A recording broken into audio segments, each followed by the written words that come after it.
Hello everyone. So today we are going to start class 12th chapter which is magnetism and matter. तो magnetism हम जानते हैं क्या होता है, जो मैग्नेट होता है, ठीक है। और बार मैग्नेट जो क्या होता है, जिसके दो पोल होते हैं, नॉर्थ और साउथ, ठीक है, जो मैग्नेटिज्म को क्या है रिप्रेजेंट करता है। तो हम सबसे पहले यहाँ पढ़ेंगे bar magnet as magnetic dipole, ठीक है। मैग्नेटिक डाइपोल ये हमारा बार मैग्नेट, ये मैग्नेटिक डाइपोल। डाइपोल मतलब क्या, जिसके दो पोल हों। अब इस जो बार मैग्नेट के दो पोल हैं, एक नॉर्थ एक साउथ, जिसको हम एम और एम से रिप्रेजेंट करते हैं। और ये क्या होगा, इसकी 2L। तो यानी एम का क्या मतलब है, एम किसे रिप्रेजेंट कर रहा है यहाँ पे, पोल स्ट्रेंथ को, जो कि मेजर की जाती है एम्पियर मीटर में, ठीक है।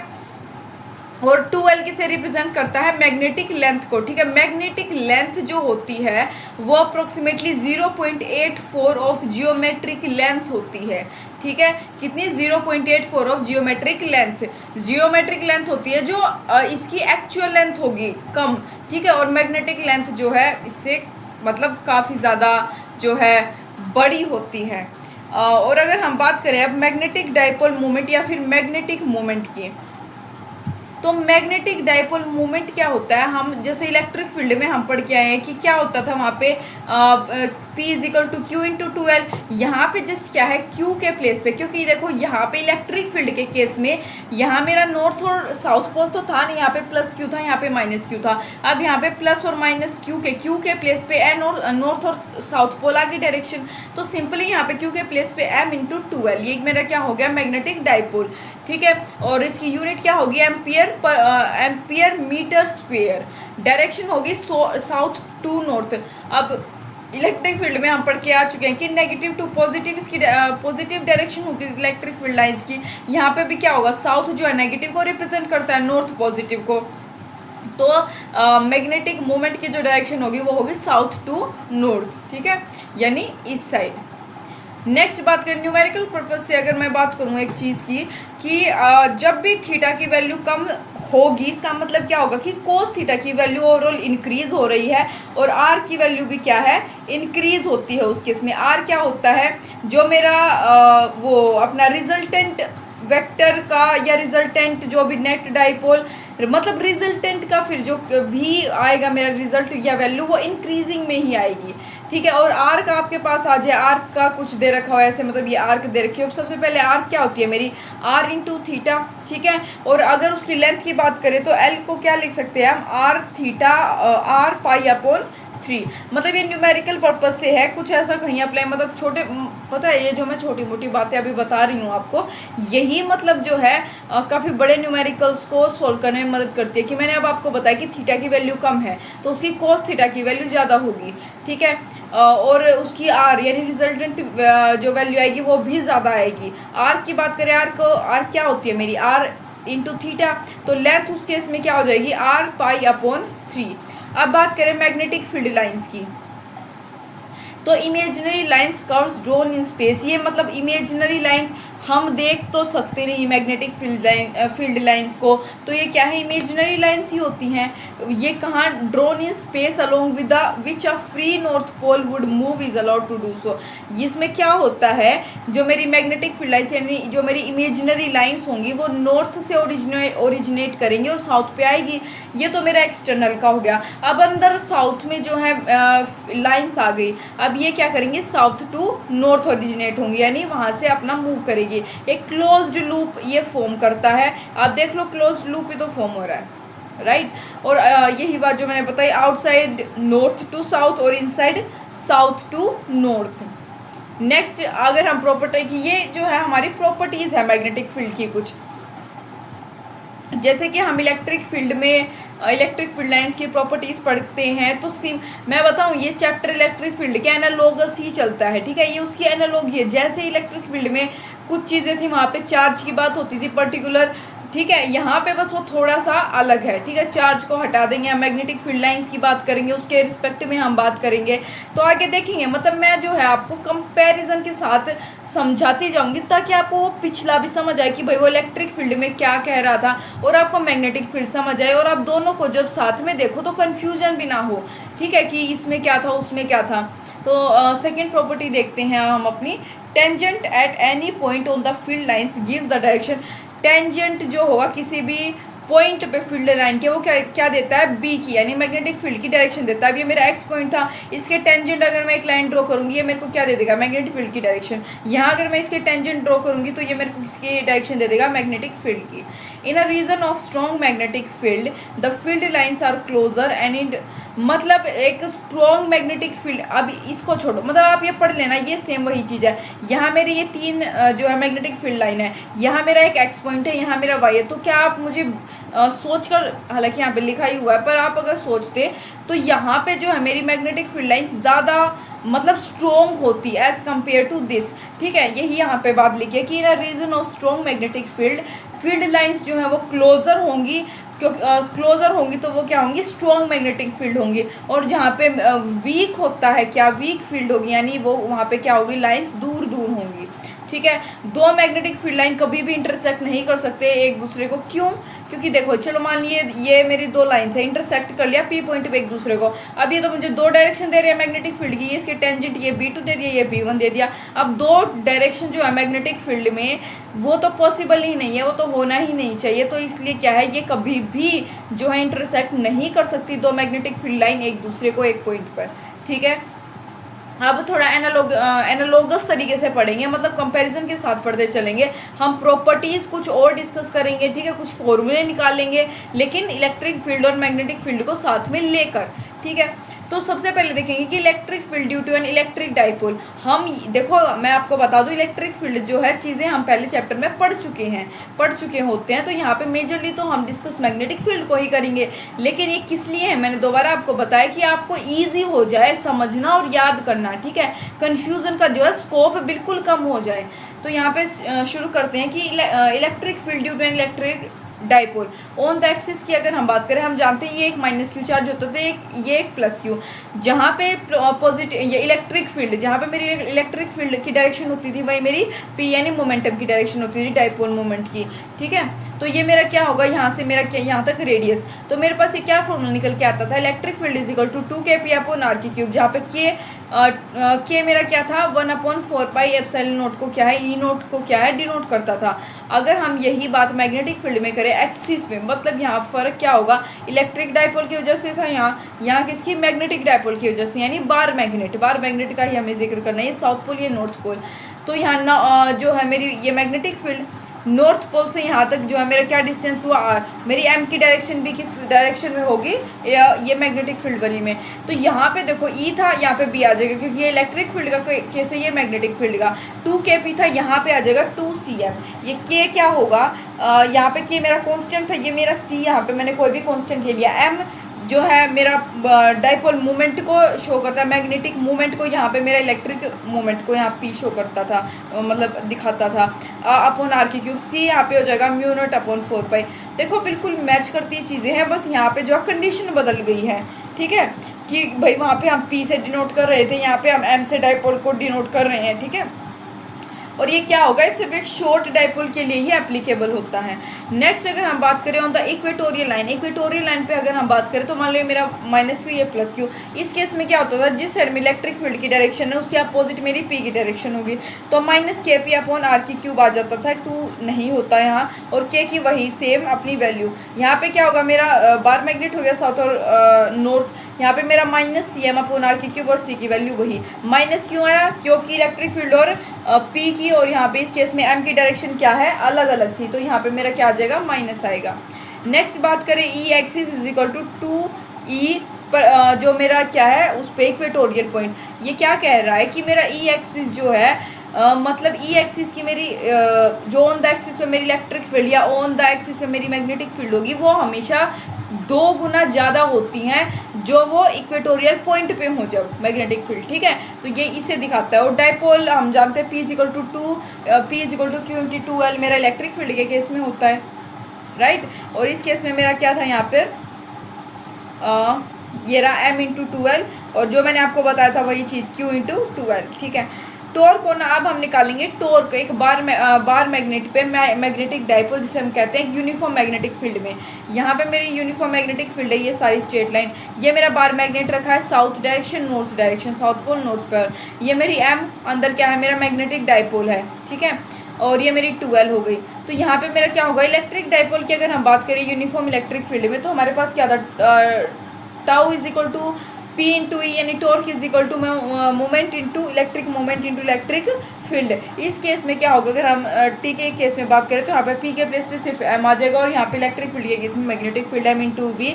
तो मेरे पास क्या आ जाएगा, T is equal to MB sine theta. तो टॉर्क मेरा मैक्सिमम कब होगा, जब मेरा जो है थीटा 90 होगा, यानी 1 वैल्यू होगी जब इसकी कोस थीटा की वैल्यू 1, तो उस केस में मेरा पॉजिटिव एम बी। और मिनिमम कब होगा, जब थीटा 0 या 180 होगा, उस दौरान मेरा टॉर्क की वैल्यू क्या होगी, 0, ठीक है।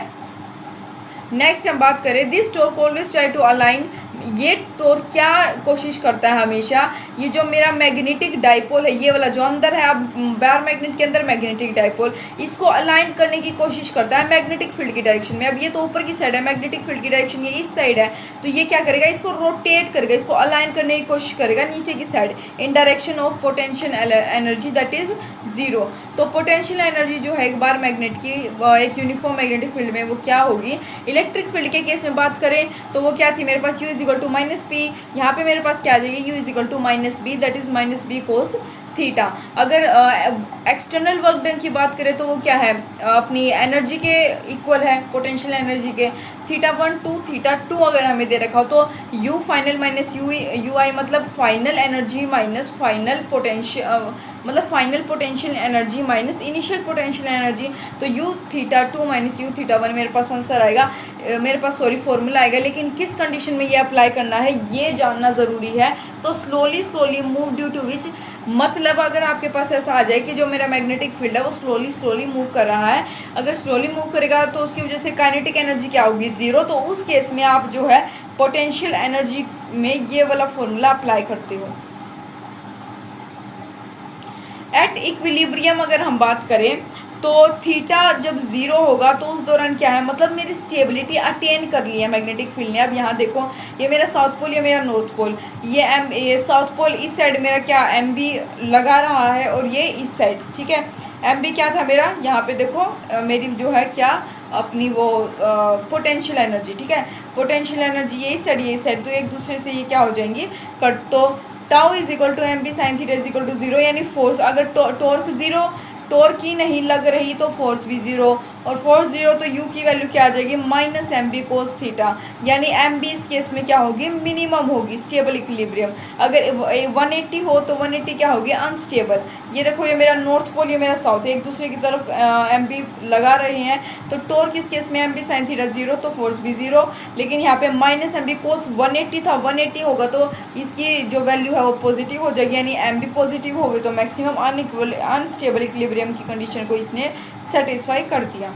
अब अगर हम टाइम पीरियड निकालें of oscillation of magnetic dipole in uniform magnetic field, time period की बात करें हम ऑसिलेशन के मैग्नेटिक फील्ड के यूनिफॉर्म मैग्नेटिक फील्ड में, तो यहाँ मेरे साउथ पोल या नॉर्थ पोल, यहाँ पे मेरा क्या है बी या मैग्नेटिक फील्ड लाइन, ये मेरा जो है मैग्नेटिक मोमेंटम इस साइड मोमेंट सॉरी, ठीक है।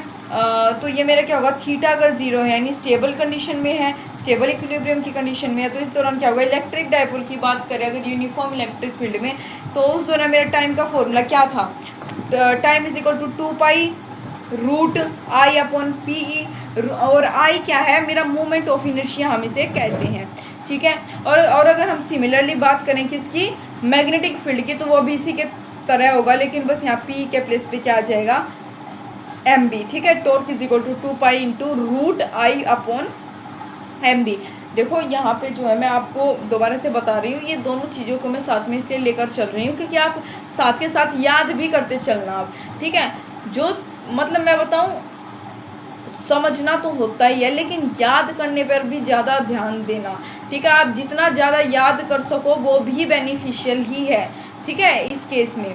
तो नेक्स्ट बात करें अगर हम गॉस लॉ एंड मैग्नेटिज्म की, तो गॉस लॉ मेरा क्या होता है कि इलेक्ट्रोस्टैटिक्स के केस में अगेन हम बात करेंगे सबसे पहले, तो उस केस में मेरा क्या था, फाई ई से हम जो है इसको डिनोट करते हैं, यानी क्लोज्ड सरफेस या 3D सरफेस की हम बात करते हैं, तो इसका क्या फॉर्मूला होता है, क्यू अपॉन ई नोट। क्यू मतलब जो चार्ज मेरा इनसाइड होता है। तो अगर हम इसको एनक्लोज्ड बात करें जो है integration of phi e d a is equal to q upon epsilon naught, जो है मेरे पास फॉर्मूला आता है। और क्यू को हम विद साइन लिखते हैं, मतलब क्यू पॉजिटिव डायरेक्शन में नेगेटिव में कैसे है। मैग्नेटिज्म की बात करें तो उस केस में मेरा जो क्लोज्ड सरफेस के केस में मेरे मैग्नेटिज्म की वैल्यू 0 होती है, ठीक है। और यहाँ पे भी मेरा फिर ये 0 हो जाएगा। लेकिन ऐसा क्यों? क्योंकि आपको मैग्नेटिक मोनोपोल मतलब क्या ऐसा हो सकता है कि सिर्फ या तो नॉर्थ पोल ही एग्जिस्ट करे या साउथ पोल ही एग्जिस्ट करे? जब भाई जो है मैग्नेटिक मोनोपोल एग्जिस्ट ही नहीं करता तो जो क्या होगा फिर उसका तो मेरे पास तो कोई आएगी ही नहीं वैल्यू। क्योंकि हम ये जानते हैं डाईपोल क्या होता है। डाईपोल यानी जिसके दो पोल हो। मैग्नेटिज्म के केस में दो ही पोल होते हैं, एक नॉर्थ और एक साउथ। जो फ्लक्स होता है ना डाईपोल का यानी दो पोल्स का, वो 0 होता है। अब जिस चीज़ का फ्लक्स 0 होगा तो ये रहा, ये वही तो बात है कि इसका फ्लक्स क्या हो गया 0, ठीक है। तो यहाँ पे मेरे पास क्या वैल्यू आ गई इसकी 0। तो इसलिए हम इसको ज़्यादा बात भी नहीं करते। तो इसके ऊपर ही ज़्यादा क्वेश्चंस वगैरह भी इसलिए आते हैं क्योंकि भाई इसका तो फॉर्मूला बन गया। अब ये 0 है तो बस अपना 0 पे बात ख़त्म।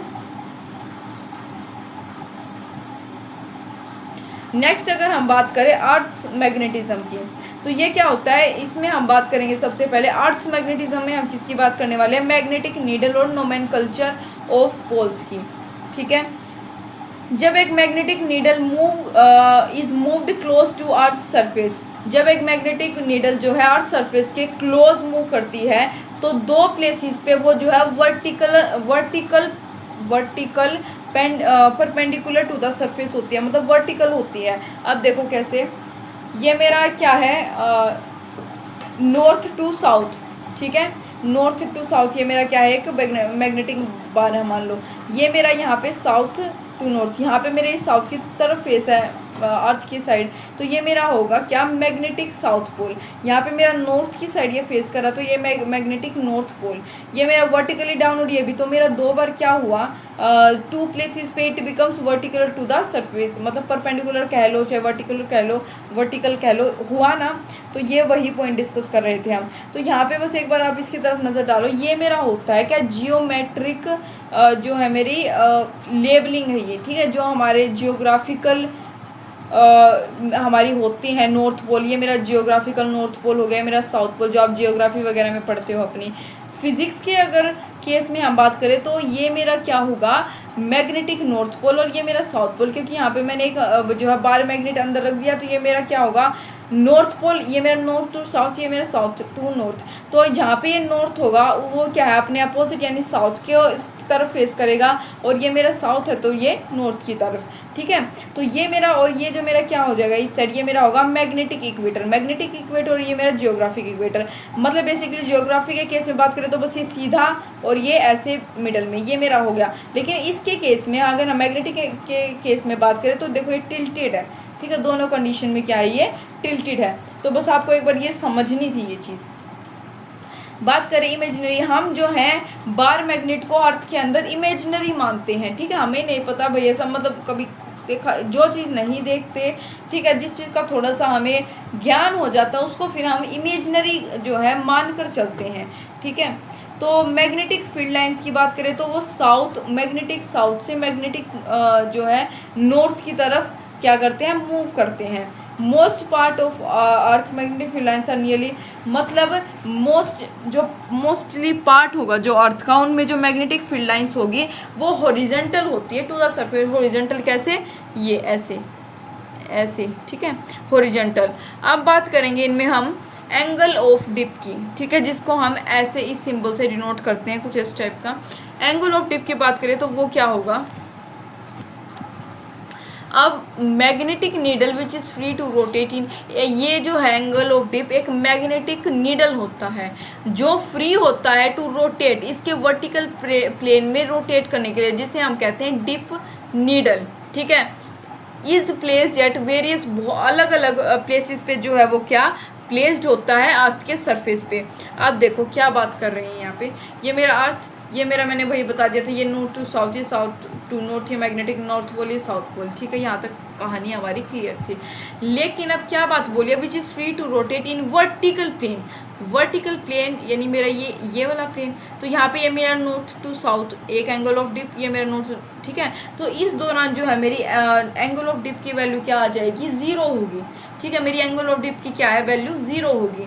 और अगर हम बात करें इसके मिड में, तो यहाँ पे ये इक्वेटर वाली कंडीशन में, तो यहाँ पे मेरी एंगल ऑफ डिप जो है 90 हो जाएगी दोनों कंडीशंस में।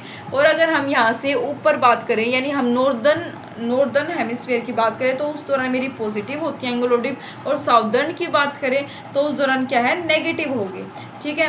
तो ये देखो, ये वही बात लिख रखी है, angle of dip is equal to 0 at magnetic equator वाला ये एरिया, और एक मैग्नेटिक पोल्स पे, ये एक मैग्नेटिक पोल, ये एक मैग्नेटिक, इस दौरान क्या होगी, 90 होगी, और इक्वेटर पे जो है 0, ठीक है। और अगर एट एनी प्लेस, अगर कहीं मतलब किसी भी प्लेस पे अगर एंगल ऑफ डिप जानना हो, तो मान लो क्या होता है, मैंने आपको क्या बताया था, ये मेरा एच, ठीक है। एच क्या है मेरा, हॉरिजॉन्टल अर्थ जो है मेरी हॉरिजॉन्टली होती है मोस्ट, देखो अभी हमने ऊपर पढ़ा था कि जो मैग्नेटिक फील्ड है वो नियरली हॉरिजॉन्टल होती है टू द सरफेस, तो ये मेरा हॉरिजॉन्टल एरिया अर्थ का, ये मेरा नीचे वर्टिकल है, वर्टिकल, ठीक है, मैं पता नहीं क्या कहती, वर्टिकल। तो ये मेरा क्या होगा, मैग्नेटिक फील्ड हो जाएगा अर्थ का, ये मिड में, तो ये मेरा क्या होगा, ये साउथ टू नॉर्थ, ठीक है, साउथ टू नॉर्थ। ये यहाँ हम इसी के कंडीशन में हमने इसको बनाया, देखो यहाँ पे मेरा साउथ टू नॉर्थ था, सेम हमने वो यहाँ लिख लिया।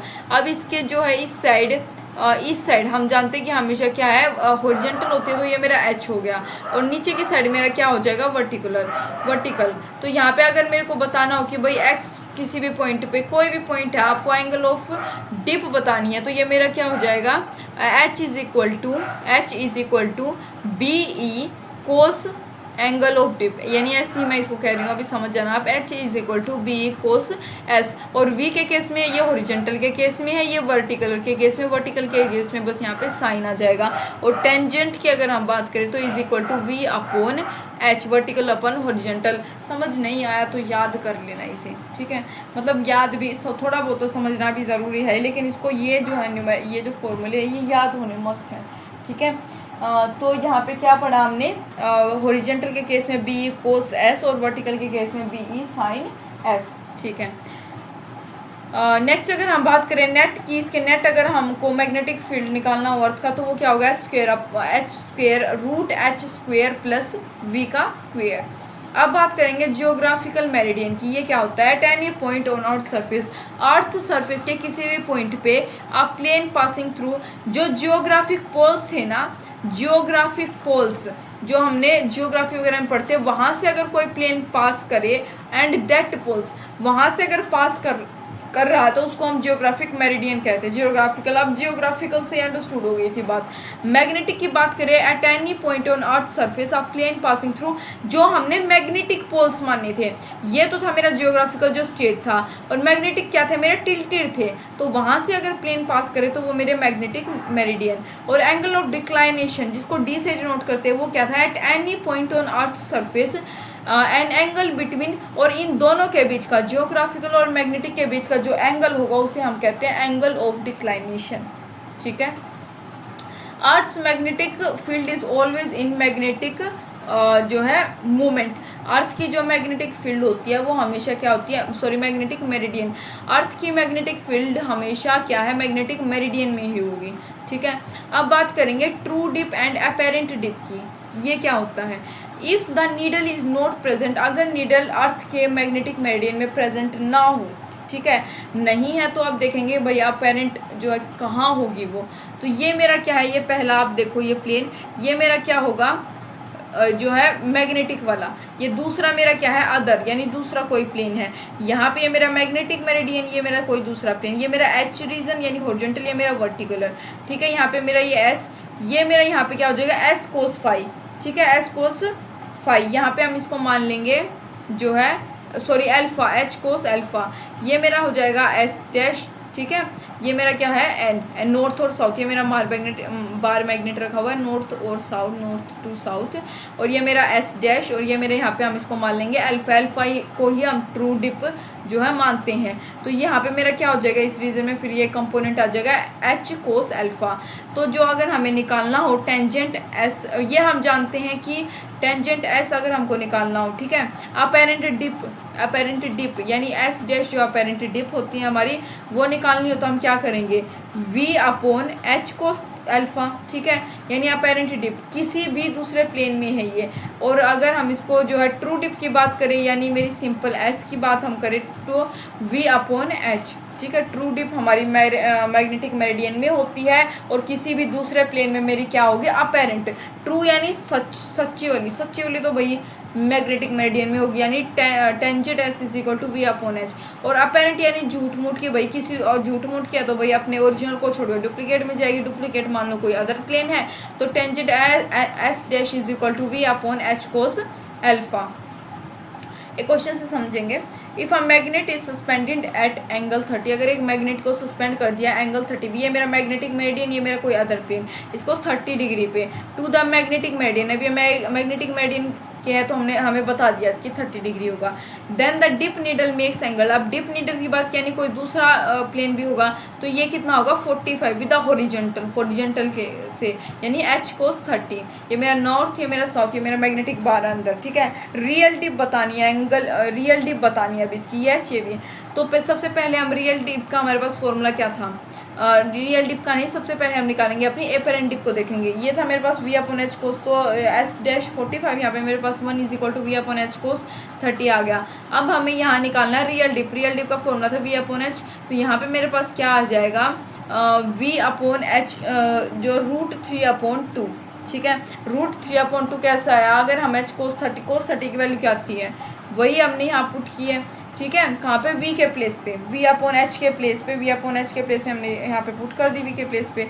तो यहाँ पे मेरे पास क्या आ गया, s is equal to tangent का इनवर्स √3/2, तो v अपॉन एच देखा, v अपॉन एच कोस 30 था तो कोस 30 क्या आ जाएगा √3/2, ठीक है। ऐसे आपको निकालने आते हैं। अब निकालेंगे apparent dips in 2 vertical planes at right angle to each other. Apparent dip निकालनी है 2 वर्टिकल प्लेन्स पे एट राइट एंगल टू, अगर वो एक दूसरे के राइट एंगल है।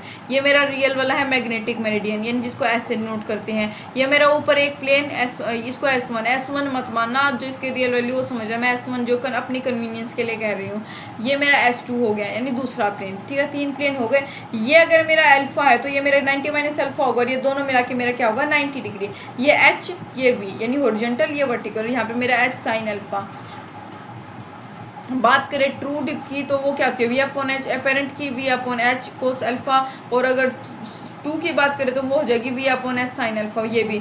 और अगर हम इसको इस ऐसी कंडीशन में लेकर प्रोसीड करें तो हमारे पास फाइनल आंसर जो हमें याद रखना है वो आता है cot square S1 plus cot square S2 is equal to cot square S, ठीक है। मतलब ये है ना, मतलब नीट में जो ऐसा का ऐसा फॉर्मूला भी पूछा जा चुका है, ठीक है। मतलब यही फॉर्मूला, तो मैं इसलिए कह रही हूँ कि फॉर्मूले आप याद रखना।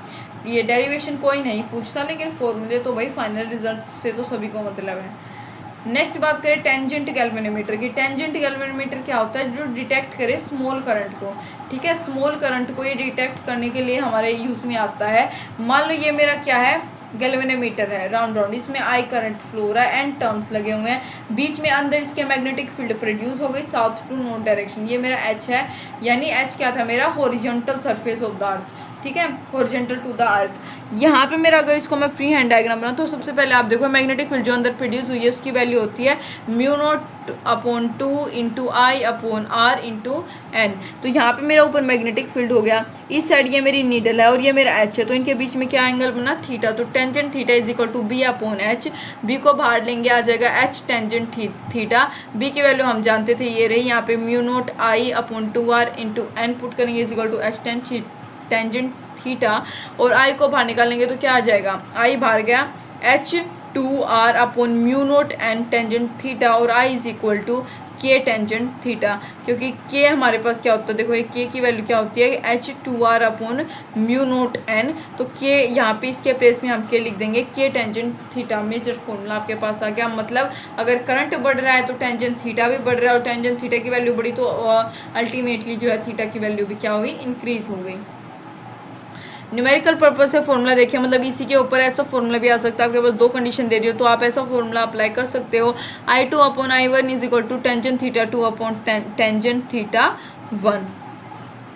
वाइब्रेशन मैग्नेटोमीटर की बात करें, जिसको हम कैपिटल एम से डिनोट करते हैं, तो ये क्या होता है, मेजर करता है magnetic moment of bar magnet and to compare. मतलब ये एक तो सबसे पहले मैग्नेटिक मोमेंट को मेजर करता है बार मैग्नेट के, दूसरा दो मैग्नेटिक मोमेंट को कंपेरिजन के काम में भी यही आता है। और ये किस प्रिंसिपल में काम करता है कि जब भी एक फ्रीली सस्पेंडेड मैग्नेट जो है यूनिफॉर्म मैग्नेटिक फील्ड में डिस्टर्ब हो जाएगी, अब वो पहले तो फ्रीली मूव कर रही थी, फिर वो यूनिफॉर्म मैग्नेटिक फील्ड में डिस्टर्ब हो गई, जिसकी डिस्टर्ब हुई यानी उसका इक्विलिब्रियम पोजीशन भी डिस्टर्ब हुआ, ठीक है, तो फिर वो क्या है, अपनी जो मीन पोजीशन से वाइब्रेटिंग चालू कर देती है, ठीक है, वाइब्रेशन होना चालू कर देती है, यानी मतलब एक ऐसे गई फिर ऐसे, मतलब ऑसिलेशंस बेसिकली, ठीक है। तो देखो ये मेरा फ्रीली मूवेबल है, ये साउथ और नॉर्थ मेरा बार मैग्नेट, ये मेरा एच, तो बी इज इक्वल टू यहाँ पे मेरा क्या हो गया, एच हो गया। तो टाइम का फॉर्मूला हम जानते हैं क्या होता है, 2 pi into root I upon M H. I क्या होता है यहाँ पे मेरे पास एम एल का स्क्वायर अपॉन 12, ये मतलब हम निकाल सकते हैं ऐसे। तो अगर हम कंपैरिजन की बात करें, horizontal component of earth of magnetic field है दो प्लेसेस, मान लो ये H1 है, ये H2 है, ये मेरा बार मैग्नेट है जिसका इनर्शिया सेम है, m same, inertia same, m same, ये यानी मैग्नेटिक मोमेंट सेम। तो यहाँ पे बस T1 डिफरेंट है, टाइम इसका टाइम अलग, इसका अलग, ठीक है। तो यहाँ पे मेरे पास टाइम का फॉर्मूला होता है 2 पाई इंटू आई अपॉन एम एच। अब यहाँ पे टाइम अगर अलग है तो क्या होगा, 2 पाई अपॉन 2 1 योर H2 की वैल्यू लगी, ये दो तो कांस्टेंट हो गए, तो H1 अपॉन H2 रूट, तो यहाँ पे आ जाएगा T2 का स्क्वायर रूट गया, तो यहाँ पे स्क्वेयरिंग के ऊपर लग गया H1 अपॉन H2, मेरे पास फाइनल रिजल्ट आ गया। अगर हम बात करें अब डिटर्मिनेशन ऑफ मैग्नेटिक मोमेंट, अगर किसी भी मैग्नेटिक मोमेंट ऑफ मैग्नेट की डिटर्मिनेशन की बात करें, तो यहाँ पे क्या मेरे पास आई की वैल्यू मुझे पता है, पता है एम की निकालनी हो, देखो मैग्नेटिक मोमेंट निकालना तो इसी फॉर्मूले से निकालते हैं भाई सब कुछ। तो टाइम इज इक्वल टू 2 पाई आई, सब जानते हैं, बस एम की वैल्यू बाहर करके पुट करके आंसर निकालना है। नेक्स्ट बात करें comparison of magnetic moment of two magnet of same size और मास हो जिसका, अब मास और लेंथ यानी साइज जिसका सेम उसका इनर्शिया भी सेम, मतलब तो इसका क्या है, इनर्शिया सेम होगा लेकिन M1 और T1 यानी मैग्नेट ऑफ मोमेंट और टाइम इन दोनों का अलग होगा, ठीक है, H सेम है इनका, ठीक है। तो यहाँ पे क्या होगा, ये होगा 2 पाई ये फॉर्मूला, तो यहाँ पे मेरे पास M डिफरेंट है यानी और T डिफरेंट है, तो वही फॉर्मूला जो हमने ऊपर एक बार देखा था, नहीं यहाँ पे H था, यहाँ पे M आ गया, ठीक है। तो ये फॉर्मूले हमको पुट करने होते हैं। नेक्स्ट बात करें comparison of magnetic moment by sum and difference. अब ये पहला केस मेरा सम मेथड का होगा, ये दूसरा डिफरेंस का। सम में कैसे, साउथ और नॉर्थ पोल के दो मैग्नेटिक जो है बार, दोनों की डायरेक्शन जो है सेम है, south to north, south to north, ठीक है। इसका I1 ये इसका इनर्शिया 1, इसका 2, इसका M1 2, इसका H सेम, ठीक है, H इसका ये है। तो इस केस में सम के केस में क्या हो जाएगा, मैग्नेटिक डाइपोल की जो वो होगी मेरे पास क्या हो गया, M1 प्लस M2 और इनर्शिया I1 प्लस I2, बस टाइम अलग होगा। तो T is equal to 2 pi root I upon M h, ये मेरे पास फॉर्मूला होता है। इस केस में बात कर लो पहले डिफरेंस के केस में, इसमें ये साउथ टू नॉर्थ था तो इससे नॉर्थ टू साउथ हो गया, यहाँ पे ऐड हो रहा था, यहाँ पे माइनस होगा, इनर्शिया तो भाई दोनों का ऐड ही होगा, ठीक है। तो क्या है, क्योंकि इनर्शिया जो है डिपेंड नहीं करता किस पे, ये इनके जो है डायरेक्शन चेंज पे। तो यहाँ पे मेरे पास T2 अपॉन T1 इज इक्वल टू, यहाँ पे अगर मैं फॉर्मूला निकालूँ दोनों को मर्ज करके तो क्या आ जाएगा, T2 अपॉन T1 is equal to MS upon MD root. तो इस केस में क्या होगा, मेरा MS ग्रेटर होगा MD के कंपेरिजन में, और T2 भी ज़्यादा होगा, T2 ज़्यादा होगा T1 के कंपैरिजन में, मतलब MS ज़्यादा MD से। यहाँ पे एक कंडीशन में मेरा मैग्नेटिक मोमेंट ज़्यादा है यानी सम वाले में, और टाइम मेरा किस में, केस 2 में ज़्यादा होगा।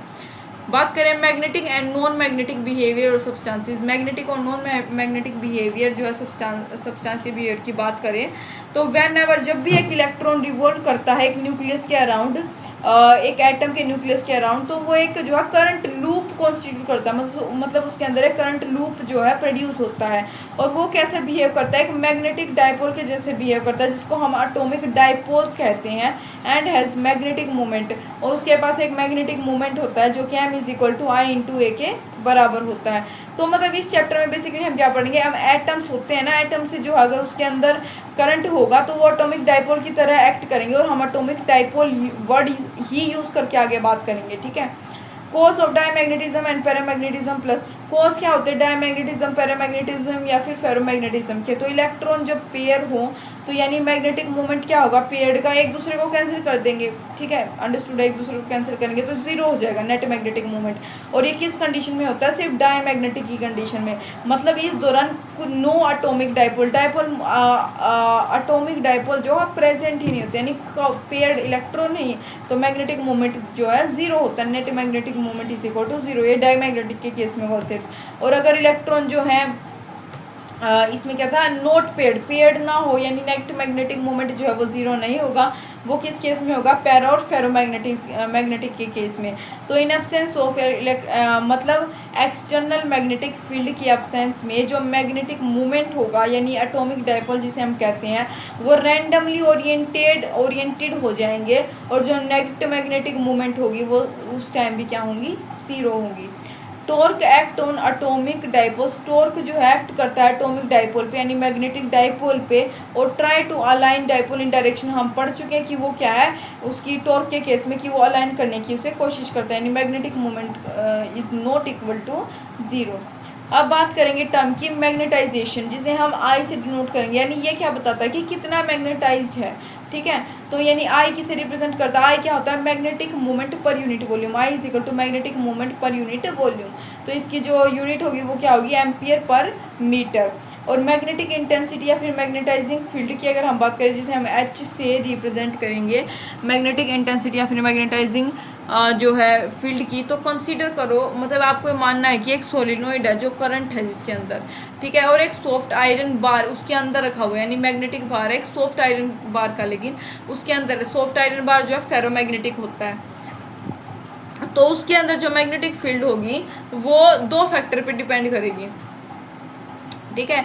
एक एक्सटर्नल फैक्टर होगा जो करंट, मतलब अगर हमने उसमें करंट इंड्यूस हुआ तो उसमें मैग्नेटाइजिंग फील्ड भी बढ़ेगी, मैग्नेटाइजिंग फील्ड भी इंड्यूस होगी, मतलब एच, जिसे हम एच से नोट करेंगे, यानी मैग्नेटाइजिंग फील्ड इंड्यूस होगी। और इंटरनल फैक्टर की बात करें तो अगर मैग्नेटाइजिंग फील्ड इंड्यूस हुई तो उसकी वजह से क्या हुआ, अलाइनमेंट होगा एटॉमिक डाइपोल का, जिसकी वजह से आई भी क्या होती है वहाँ पे जो है इंट्रोड्यूस हो जाती है। आई क्या है, मेरी मैग्नेटाइजेशन, ठीक है, पहले करंट की वजह से मैग्नेटाइजिंग फील्ड, उसके बाद अलाइनमेंट हुआ एटॉमिक डाइपोल का, उसके बाद मैग्नेटाइजेशन जो है अल्टीमेटली हमारे पास आ गई, ठीक है।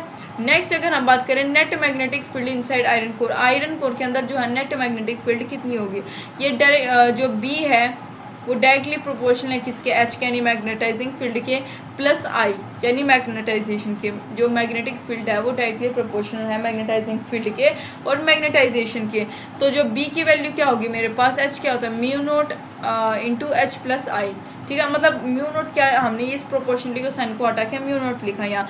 बी क्या है, नेट मैग्नेटिक फील्ड है, और एच क्या है, एक्सटर्नल फील्ड है, ठीक है, एक्सटर्नल फील्ड जिसे हम मैग्नेटाइजिंग फील्ड कहते हैं। और आई क्या होगी, इंटरनल फैक्टर, यानी जिसे हम क्या कहेंगे, मैग्नेटाइजेशन। अगर हम एच की यूनिट की बात करें तो वो जो है मैग्नेटाइजिंग फील्ड की यूनिट मैग्नेटाइजेशन के इक्वल ही होती है, जो मेरी क्या थी, एम्पियर पर मीटर। अब एक टर्म डिस्कस करेंगे, मैग्नेटिक ससेप्टिबिलिटी यानी जीटा जिसे हम कहते हैं। तो ये क्या होता है, magnetisation of material is influence, जो मैग्नेटाइजेशन यानी आई जो होगा मटेरियल का वो इन्फ्लुएंस्ड होगा एक्सटर्नल फैक्टर्स से, कुछ एक्सटर्नल फैक्टर से, ठीक है। ये तो हम पढ़ चुके हैं, हमने देखा कि भाई आई जो एक्सटर्नल फैक्टर सबसे पहले कौन सा, करंट होता है, उसके बाद वो एच प्रोड्यूस होती है, इंड्यूस होती है, वहाँ पे प्रोड्यूस होती है, फिर अलाइनमेंट ऑफ एटॉमिक डाइपोल होता है, जिसकी वजह से क्या है, मैग्नेटाइजेशन वहाँ पे होता है, ठीक है। तो मैग्नेटिक ससेप्टिबिलिटी उसके ऊपर डिपेंड करती है एक्सटर्नल फैक्टर्स के ऊपर मैग्नेटाइजेशन मटेरियल का। तो जितनी ज़्यादा जो है स्ट्रॉन्ग होगी मैग्नेटाइजिंग फील्ड यानी एच, उतना क्या होगा, मैग्नेटाइजेशन यानी आई। जितनी ज़्यादा स्ट्रॉन्ग मैग्नेटाइजिंग फील्ड यानी H, more is the magnetisation I, यानी I directly proportional to H, ठीक है। और अगर प्रोपोर्शनलिटी के साइन को हटाए तो हम यहाँ पे लगाते हैं जीटा, तो I is equal to zeta H. Zeta क्या होगी, मेरी डायमेंशन है, क्योंकि आई और एच की जो है डायमेंशन है, यूनिट जो है वो सेम होती है, तो यह जीटा क्या हो जाएगा, डायमेंशनलेस, ठीक है। एब्सोल्यूट परमिएबिलिटी, अब हम बात करेंगे एब्सोल्यूट परमिएबिलिटी की, यानी म्यू नोट, मैग्नेटिक परमिएबिलिटी यानी mu, and relative permeability mu r. तो सबसे पहले बात करें नेट मैग्नेटिक फील्ड में, अगर किसी भी मटेरियल की बात करें हम नेट मैग्नेटिक फील्ड में, ठीक है, इन एनी मटेरियल, तो फॉर्मूला होगा B is equal to mu note H plus I, ठीक है। और अगर खाली हम वैक्यूम में बात करें, वैक्यूम क्या है, यानी खाली रीजन, तो उसमें हमारे अंदर मैग्नेटाइजेशन क्या होगा, जीरो होता है, मैग्नेटाइजेशन हमारा जीरो, क्योंकि आइटम्स वगैरह कुछ नहीं होते।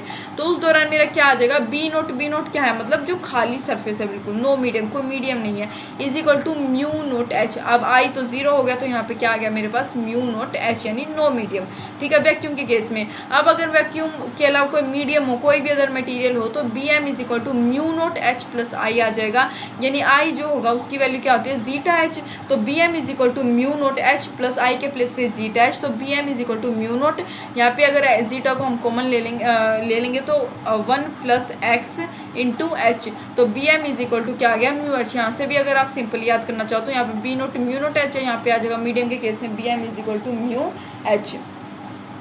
रिलेटिव की बात करें, mu are is equal to, ये क्या हो जाएगा, मीडियम अपॉन नॉन मीडियम, यानी mu are is equal to mu M upon mu note, that is mu nought 1 plus zeta upon mu nought, तो mu are is equal to 1 plus zeta, ठीक है। यानी mu r का क्या formula होगा, mu are is equal to mu M upon mu note, that is equal to B m upon B note.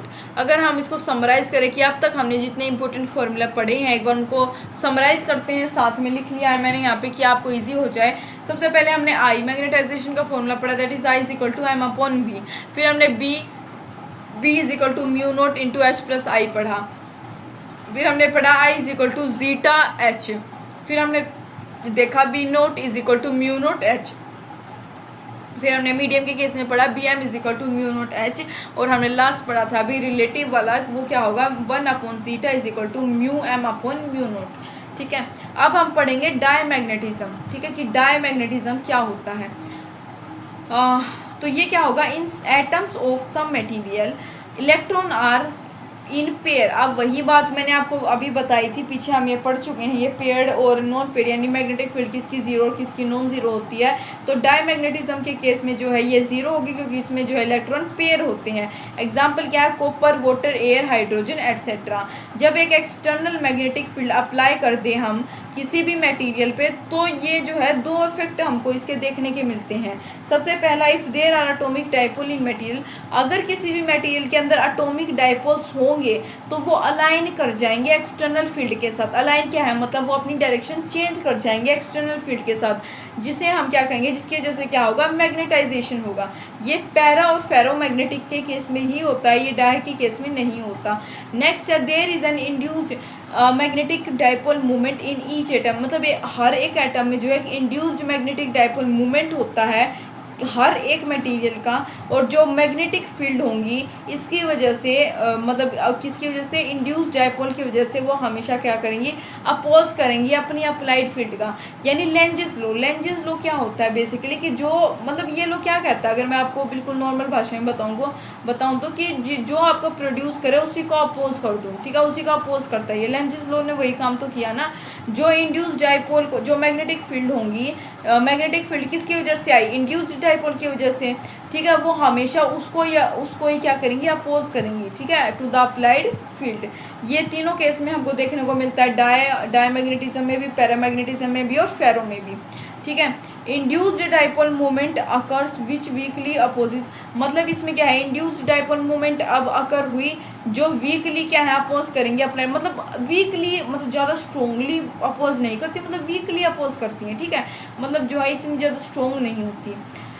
बात करें कि hence diamagnetic substances are weakly repelled, तो ये क्या होंगे, अब वीकली जो है ये अपोज करिए तो वीकली क्या होंगी, रिपेल, मतलब एक दूसरे से वीकली ही अलग होंगी जब हम क्या है मैग्नेटिक फील्ड अप्लाई करेंगे इनके ऊपर कोई, ठीक है। अब अगर हम इनकी प्रॉपर्टीज़ की बात करें तो ये स्लाइटली नेगेटिव होता है, इनका जो मैग्नेटाइजेशन होता है, यानी आई की वैल्यू स्लाइटली नेगेटिव होती है। मैग्नेटिक फील्ड जो है अंदर कम होती हैं, लेस डेंस होती हैं। और अगर हम बात करें नॉन यूनिफॉर्म मैग्नेटिक फील्ड में, तो ये क्या करेंगे, स्ट्रोंगर से वीकर की तरफ मूव करती हैं, हमेशा स्ट्रोंगर टू वीकर। और इनकी जीटा की वैल्यू वो भी स्मॉल नेगेटिव होती है। मान लो कॉपर की जैसे जीटा की वैल्यू होती है -10⁻⁵, और मैग्नेटिक फील्ड जो होंगी अंदर वो कम होती हैं अगर हम बाहर के एक्सटर्नल मैग्नेटिक फील्ड से कंपेयर करें तो। प्रॉपर्टी सारी याद कर लेनी है एक बार। अगर बात करें कि डायमैग्नेटिज्म की और बात करें तो ये इंडिपेंडेंट होता है टेम्परेचर के, मतलब जो ससेप्टिबिलिटी जीटा होगी वो टेम्परेचर के साथ चेंज करेगी ही नहीं, क्योंकि टेम्परेचर पे भाई डिपेंड करते ही नहीं है। ठीक है, तो म्यू आर यानी रिलेटिव परमिबिलिटी की जो वैल्यू होगी वो स्लाइटली लेस देन 1 होती है, मतलब 1 से कम होती है। नेक्स्ट बात करें पैरामैग्नेटिज्म की, तो इसमें क्या होगा, इलेक्ट्रॉन अनपेयर्ड होंगे, यानी जो मैग्नेटिक मूवमेंट है वो इक्वल नहीं होता जीरो के। तो एटॉमिक डाइपोल इसमें प्रेजेंट होंगी, या पहले वाले में तो एब्सेंट थी क्योंकि नेट मैग्नेटिक मूवमेंट क्या है, जीरो हो गया था। एग्जाम्पल है इसके क्रोमियम, मैंगनीज, कॉपर सल्फेट और O2 यानी ऑक्सीजन। ठीक है, in absence of magnetic field atomic dipoles are randomly aligned. Magnetic field के एब्सेंस में जो एटॉमिक डाइपोल्स है वो क्या होते हैं, रैंडमली अलाइन होते हैं। ठीक है, and net magnetic movement of material, जिसकी वजह से जो नेट मैग्नेटिक मूवमेंट होता है मटेरियल का वो जीरो हो जाता है। अब जो है वो रैंडमली अलाइन होंगे तो उनका जो मैग्नेटिक मूवमेंट है मटेरियल का वो भी तो जीरो होगा ना, तो एम नेट क्या हो गया, जीरो।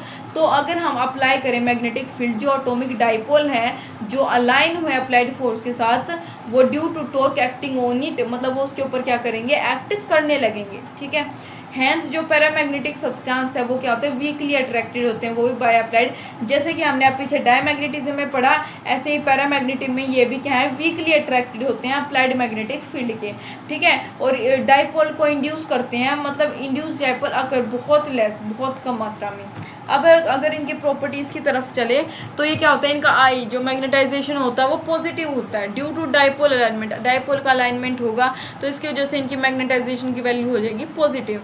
जीटा की वैल्यू स्मॉल पॉजिटिव होती है, और मैग्नेटिक फील्ड अंदर जो है काफ़ी ज़्यादा होते हैं, मतलब डेंस होते हैं। उसमें तो बिल्कुल कम थे अपने पीछे वाली में, इसमें ठीक है, मतलब डेंस हैं। और इसकी वैल्यू अगर एग्जांपल के तौर पे एल्यूमिनियम की लें पॉजिटिव स्मॉल, तो +2.3 × 10⁻⁻5 होती है। और जो मैग्नेटिक फील्ड होंगी इनसाइड अंदर जो है ज़्यादा होंगी बाहर के कंपैरिजन में मैग्नेटिक फील्ड। ठीक है, ये क्या करेंगे, अभी वीकर से स्ट्रॉन्गर की तरफ जाती हैं इस मटेरियल के मैग्नेटिक फील्ड भी, जैसे हमारी डाई में जाती थी वीकर टू स्ट्रॉन्गर। और ये क्या है, इसका μr>1, उसका क्या था, लेस देन 1। ठीक है, देखो इसका क्या था, slightly less than 1, slightly less होता है, कम होता है, लेकिन इसका क्या होगा, >1। टेम्परेचर डिपेंडेंट, ये क्या थी, टेम्परेचर इंडिपेंडेंट। देखा, मैं आपको साथ के साथ कंपेयर करा रही हूँ, याद कराने की कोशिश कर रही हूँ। ये क्या होगा, टेम्परेचर डिपेंडेंट। अगर ये टेम्परेचर पर डिपेंड करता है तो इसका मतलब जीटा की वैल्यू क्या है, टेम्परेचर के साथ बढ़ेगी, यानी zeta inversely proportional to temperature. Temperature बढ़ा, ससेप्टिबिलिटी कम हुई, ससेप्टिबिलिटी बढ़ी तो टेम्परेचर क्या हो गया, कम हो गया। तो ये जो ससेप्टिबिलिटी होती है वो मेरी C/T होती है। C क्या होता है, ये मतलब मेरा क्यूरीज लॉ होता है। क्यूरीज लॉ आगे बताऊंगी क्या होता है। ठीक है, नेक्स्ट बात करें फेरोमैग्नेटिज्म की, तो फेरोमैग्नेटिज्म क्या होता है, इस केस में भी वही मेरा पेयर्ड होता है, मेरी अनपेयर्ड होते हैं, तो मेरी एटॉमिक डाइपोल जो है प्रोड्यूस होंगे। ठीक है, तो डोमेन थ्योरी नाम की किस में जो है नई चीज़ आती है, डोमेन थ्योरी। वो क्या होता है, एटॉमिक डाइपोल्स एटॉमिक डाइपोल जो है वो एक दूसरे के साथ इंटरेक्ट करते हैं, एक दूसरे के साथ क्या करते हैं, इंटरेक्ट करते हैं इन सच अ वे, ऐसे वे में that they spontaneously align themselves, in such a way कि वो एक दूसरे को क्या करते हैं, स्पॉन्टेनियसली अलाइन कर लेते हैं सेम डायरेक्शन में। ठीक है, स्मॉल वॉल्यूम्स में, मतलब वॉल्यूम तो स्मॉल होंगी, डायरेक्शन सेम होगी, उसमें अलाइन मतलब झुकाव कर लेते हैं छोटी वॉल्यूम में लेकिन सेम डायरेक्शन में, जिसको हम कहते हैं क्या, डोमेन्स। ठीक है, अब कंडीशन देखो, जब एक्सटर्नल मैग्नेटिक फील्ड अगर हम अप्लाई करें तो उस दौरान जो है दो चेंजेस होते हैं, एक तो डोमेन ग्रोथ और एक डोमेन ओरिएंटेशन। अब डोमेन ग्रोथ क्या होता है, domains align with external magnetic field, जो डोमेन्स हैं वो एक्सटर्नल मैग्नेटिक फील्ड के साथ अलाइन कर जाते हैं। मतलब देखो, ये मेरी मैग्नेटिक फील्ड, मतलब देखो ये मेरा डोमेन है, ये मेरी मैग्नेटिक फील्ड लाइन, ये फिर मेरा डोमेन। ये वाले डोमेन अगर मैग्नेटिक फील्ड लाइन के साथ अलाइन कर जाए, इसकी डायरेक्शन में जाए, तो इनका साइज़ तो इंक्रीज़ हो जाएगा। जो मैग्नेटिक फील्ड के साथ अलाइन नहीं कर पाती उनका साइज़ क्या है, छोटा ही रह जाता है। तो ये होती है डोमेन ग्रोथ। और डोमेन ओरिएंटेशन क्या होती है, डोमेन्स टेंड टू अलाइन, मतलब जहाँ पे अप्लाइड फील्ड होती है उस डायरेक्शन में जो है ये क्या करते हैं, डोमेन्स अलाइन करते हैं, मतलब झुकाव कर लेते हैं। एग्जाम्पल की बात करें तो आयरन, निकल, कोबाल्ट, एलोइज लाइक अल्निको एटसेट्रा, मतलब एग्जाम्पल क्या है, जैसे आयरन, निकल, कोबाल्ट, एलोइज वगैरह। तो यहाँ पे हैंस फेरोमैग्नेटिक, ये क्या है, अब वो दोनों क्या थी, वीकली अट्रैक्टेड थी, अब ये क्या होंगी, स्ट्रोंगली अट्रैक्टेड होंगी। प्रॉपर्टीज़ की बात करें तो इनका जो मैग्नेटाइजेशन है वो लार्ज पॉजिटिव होता है, ठीक है। डोमेन के कारण मैग्नेटिक फील्ड लाइंस बहुत ज़्यादा होती हैं अंदर, हाईली डेंस। जीटा की वैल्यू काफ़ी बड़ी और पॉजिटिव होती है, जैसे जीटा इज इक्वल टू 10⁻³ बहुत बड़ी। और मैग्नेटिक फील्ड जो है अंदर बहुत अच्छे से इन्हेंस्ड होती हैं, ठीक है। अगर देखो अंदर हाईली डेंस और ये ग्रेटली इन्हेंस्ड, एक ही बात हो गई हालांकि, ठीक है। ये क्या करेगी, वीकर से स्ट्रोंगर पार्ट की तरफ मूव करेगी। पीछे क्या था, स्ट्रोंगर टू वीक, यहाँ पे वीक से स्ट्रोंगर की तरफ। और जो इसकी रिलेटिव परमिबिलिटी की वैल्यू होती है वो बहुत ज़्यादा होती है 1 से। पहले में थे स्लाइटली कम थी, दूसरे में थोड़ी सी ज़्यादा थी, इसमें बहुत ज़्यादा है 1 से, ठीक है। ये भी क्या होगी, टेम्परेचर डिपेंडेंट होगी। अब अगर टेम्परेचर बढ़ा तो जीटा की वैल्यू क्या हुई, कम हुई। यहाँ पे देखो आप, मैं एक आपको छोटी सी समरी टाइप में कुछ पॉइंट बता दूँ तो, कि टेम्परेचर बढ़ा तो काइनेटिक एनर्जी भी बढ़ गई, ठीक है। अब टेम्परेचर बढ़ा, काइनेटिक एनर्जी बढ़ गई, काइनेटिक एनर्जी बढ़ी तो उनका रैंडम मोशन जो है वो भी बढ़ा, रैंडम मोशन बढ़ा तो उनकी अलाइनमेंट क्या हो गई, वो कम हो गई, ठीक है। अलाइनमेंट होती है एक सुनिश्चित ढंग से जो होती है चीज़ें, अब वो कम हुई, रैंडम मोशन बढ़ा तो कोई इधर कोई उधर, मतलब हलचल और मतलब, ठीक है, ऐसा हो गया, अलाइनमेंट कम हुई। अब अलाइनमेंट कम हुई तो मैग्नेटाइजेशन यानी आई भी क्या होती है, कम हो जाती है, ठीक है। तो यहाँ पे देखो एक point, at a certain temperature, एक किसी भी सर्टेन टेम्परेचर पे जो फेरोमैग्नेटिक्स पास ओवर टू मैग्नेटिक्स, फेरोमैग्नेटिक क्या करते हैं, वो पैरामैग्नेटिक की तरफ पास कर जाते हैं। मतलब एक ऐसा टेम्परेचर आता है जहाँ पे magnetics turn to paramagnetics, transition called Curie's. इस ट्रांजिशन को हम क्या कहते हैं, क्यूरी टेम्परेचर और क्यूरीज। अब यहाँ पे जो है ये फ्लैशलाइट ज़्यादा हो गई थी शायद, इसलिए यहाँ पे समझ नहीं आ रहा। इसको हम क्या कहते हैं, इस ट्रांजिशन को क्यूरीज टेम्परेचर या फिर क्यूरीज पॉइंट यानी TC से हम इसे डिनोट करते हैं। एग्जाम्पल है, जैसे आयरन का जो क्यूरीज टेम्परेचर है वो 770 डिग्री सेल्सियस होता है, ठीक है। टेम्परेचर अबाउ क्यूरी, अगर क्यूरी पॉइंट इस टेम्परेचर से, क्यूरी पॉइंट से ज़्यादा टेम्परेचर हो जाए तो उस दौरान फेरो मटेरियल जो है वो मेरा ऑर्डिनरी पैरामैग्नेटिज्म में कन्वर्ट हो जाता है, और इस केस में ससेप्टिबिलिटी ओबे करती है क्यूरीज वीस लो को, और इस केस में मेरी ससेप्टिबिलिटी की वैल्यू क्या होती है, zeta is equal to 1/T minus TC क्या था मेरा, क्यूरी पॉइंट या क्यूरी टेम्परेचर, तो zeta is equal to 1/T minus TC। तो इसी के साथ हमारा चैप्टर तो यहाँ पे कंप्लीट हो गया है, ठीक है।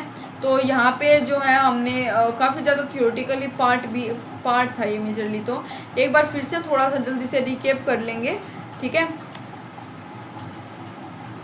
हमने बार मैग्नेट के बारे में पढ़ा, जो मैग्नेटिक डायपोल के तौर पे ये M क्या है, पोल स्ट्रेंथ है, 2L क्या है, मैग्नेटिक लेंथ होती है। मैग्नेटिक डायपोल मोमेंट की बात करें तो वो M is equal to M into 2L होता है। इलेक्ट्रिक फील्ड के केस में बात करें तो M के प्लेस में यहाँ Q आ जाता है, that is E is equal to Q into 2L, ठीक है। मैग्नेटिक फील्ड लाइंस क्या होती हैं, मतलब वो क्लोज लूप बनाती हैं, ठीक। और वो कभी भी जो है उनके, अगर हम किसी भी फील्ड लाइन पे जो है टेंजेंट ड्रॉ करें तो उसकी डायरेक्शन हमें दे देती है। किसी भी रीजन पे स्ट्रॉन्ग मैग्नेटिक फील्ड के, मतलब फील्ड लाइंस जो है क्लोज होंगी तो स्ट्रॉन्ग होगी, स्ट्रॉन्ग फील्ड होती है वो। और अगर वीक फील्ड जहाँ होगी तो इसका मतलब हाँ मैग्नेटिक फील्ड दूर है, मैग्नेटिक फील्ड लाइंस कभी इंटरसेक्ट नहीं करती दो ऑन द एक्सिस। और मतलब हमने यहाँ इलेक्ट्रिक फील्ड और मैग्नेटिक फील्ड में अच्छे से एनालॉगसली पढ़ाई की, डिफ्रेंशिएट करके पढ़ा। टॉर्क की हमने फॉर्मूले की बात की, वो हमारे पास MB sin थीटा आ गया था, ठीक है। इलेक्ट्रिक डायपोल की बात की, U is equal to minus PE, और अगर वर्क डन में बात की तो U theta 2 minus theta 1। At equilibrium पे बात की तो स्टेबल और अनस्टेबल हमने दो यहाँ पे पढ़े। टाइम पीरियड हमने यहाँ देखा, टाइम पीरियड के थ्रू हमने क्या, हाँ ये मैग्नेटिज्म में ज़ीरो होता है मेरा, ठीक है। इलेक्ट्रोस्टैटिक्स का ये फॉर्मूला था। अर्थ मैग्नेटिज्म की हमने बात की, हमने जियोग्राफिकल जो है लाइंस देखी और मैग्नेटिक के बारे में हमने समझा। एंगल ऑफ डिप हमने देख लिया, ये तीनों चारों टर्म देखी। ट्रू डिप हमारा यहाँ पे कंप्लीट हुआ, ठीक है। टेंजेंट गैल्वेनोमीटर क्या होता है ये हमने देखा। वाइब्रेशन मैग्नेटोमीटर क्या होता है ये हम पढ़ चुके। मैग्नेटिक और नॉन मैग्नेटिक बिहेवियर सब्सटेंसेस का, जैसे हम डाई, पैरा और फेरो में हमने अच्छे से डिफरेंशिएट कर लिया, डिफरेंस हमने देख लिया। तो इसी के साथ क्या है, अब मेरा चैप्टर यहाँ पे कंप्लीट हो गया है हमारा। तो उम्मीद है आपको समझ आया होगा।